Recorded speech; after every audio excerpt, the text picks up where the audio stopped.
Hola, ¿qué tal?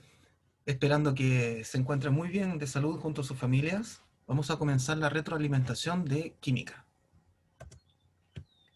Recordemos el objetivo con el cual estamos trabajando: identificar las características químicas de los elementos que explican sus posibles combinaciones. En la guía anterior, tuviste que investigar cómo se organizan los elementos en la tabla periódica. Pudiste demostrar además que los elementos se unen para formar compuestos mediante enlaces iónicos o enlaces covalentes. Esto es sumamente importante para lo que vamos a comenzar a ver en este momento. Teníamos una serie de preguntas, las analizaremos una a una. La primera pregunta: investiga en tu libro de química cómo se clasifican los compuestos inorgánicos. La respuesta estaba en la página 38. La organización de los compuestos inorgánicos nos lleva a conformar dos grandes grupos: los compuestos binarios y los compuestos ternarios.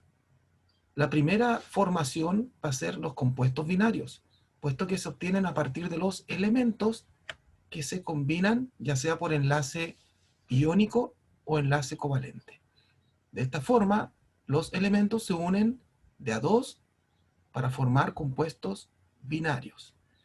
Estos compuestos binarios se presentan en las siguientes posibilidades: óxidos metálicos y anhídridos, que equivalen a óxidos no metálicos.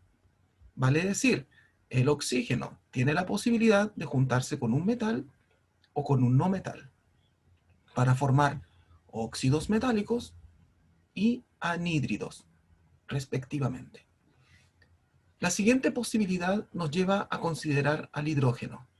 Está la posibilidad de los hidruros y los hidrácidos. De la misma forma como ocurrió con el oxígeno, el hidrógeno tiene la posibilidad de unirse a un metal en el caso de los hidruros o a un no metal en el caso de los hidrácidos. Ahora, si dejamos de lado tanto al hidrógeno como al oxígeno, tendremos a las sales ternarias, cuya combinación está formada por un metal y un no metal.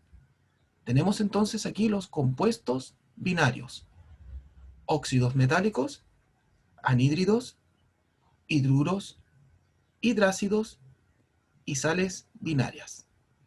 Importante considerar lo que dije anteriormente: los compuestos binarios dan origen a los compuestos ternarios, puesto que aquí se incorpora un tercer elemento. En el caso de los compuestos ternarios tenemos tres categorías: los oxiácidos, los hidróxidos y las sales ternarias. Veremos a continuación más detalles de cada uno de ellos. Ya recordemos entonces: compuestos binarios formados por dos elementos.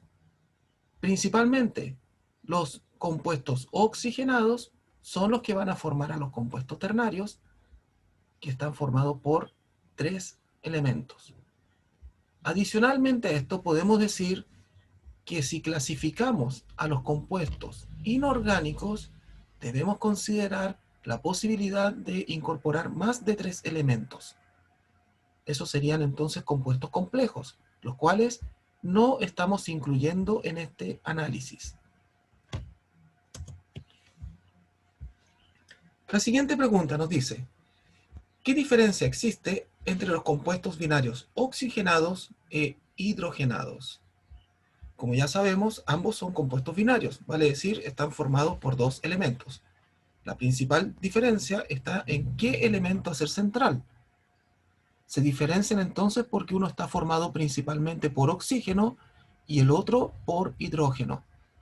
En ambos casos se obtienen dos posibilidades de combinación, como mencionamos anteriormente, ya sea con metal o con no metal. Vale decir, tenemos la posibilidad del oxígeno con metal o con no metal, y el hidrógeno con metal y con no metal.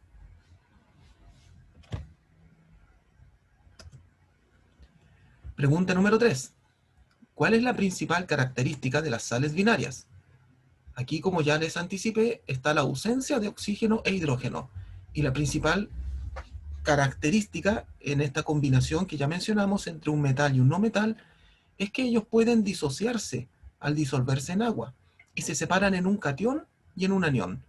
Recordemos, como vimos ya en las guías anteriores, que el catión proviene del metal que pierde electrones, por lo tanto el catión queda con carga positiva, mientras que el anión proviene del no metal al ganar electrones, por lo tanto el anión queda con carga negativa.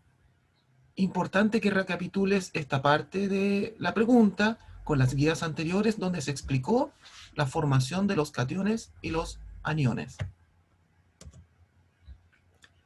Pregunta número 4. ¿Qué son los compuestos ternarios? Como ya mencionamos, están formados por 3 elementos. Se obtienen de la combinación de los compuestos binarios oxigenados con agua. Ya sabemos que hay 2 tipos de compuestos oxigenados. Los óxidos metálicos, cuando reaccionan con agua, forman a los hidróxidos, mientras que los anhídridos, que son óxidos no metálicos, reaccionan con agua para formar a los oxiácidos. Probablemente este sea el caso que ustedes más conozcan y estén familiarizados, puesto que los gases contaminantes de la atmósfera son óxidos no metálicos, como el anhídrido carbónico, conocido como CO2.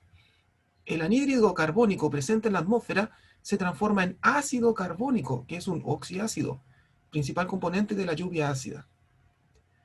Tenemos finalmente que los hidróxidos y los oxiácidos reaccionan entre sí para formar a las sales ternarias. Vamos ahora con las diferencias. ¿Qué diferencia existe entre los oxiácidos y los hidróxidos? La principal diferencia está en el pH. Recordarán ustedes, en séptimo año básico habrán visto el concepto pH, que se refiere al grado de acidez o alcalinidad de una sustancia, teniendo en cuenta que entre ambos parámetros existe el neutro. Así de esta forma tenemos, por ejemplo, muchos alimentos que tienen una naturaleza ácida, como el limón, la naranja, en fin, las bebidas gaseosas, por ejemplo, y muchos productos que tienen una naturaleza alcalina, principalmente los productos de limpieza, el jabón, el champú, en fin.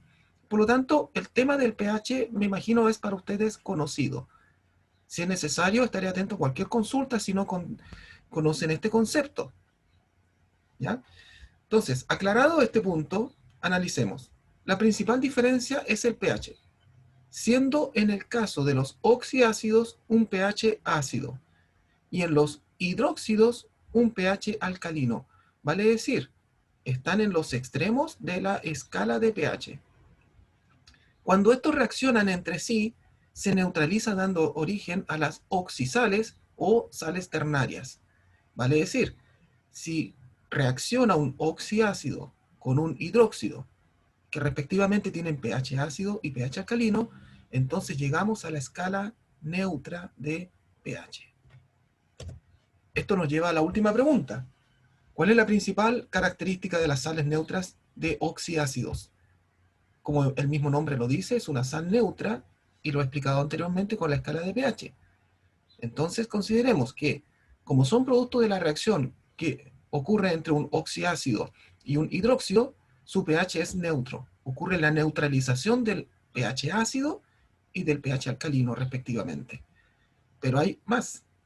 Al disolverse en agua, al igual que las sales binarias, dan origen a un catión y un anión. Vale decir, consideremos que aquí también está presente átomos con carga positiva y átomos con carga negativa.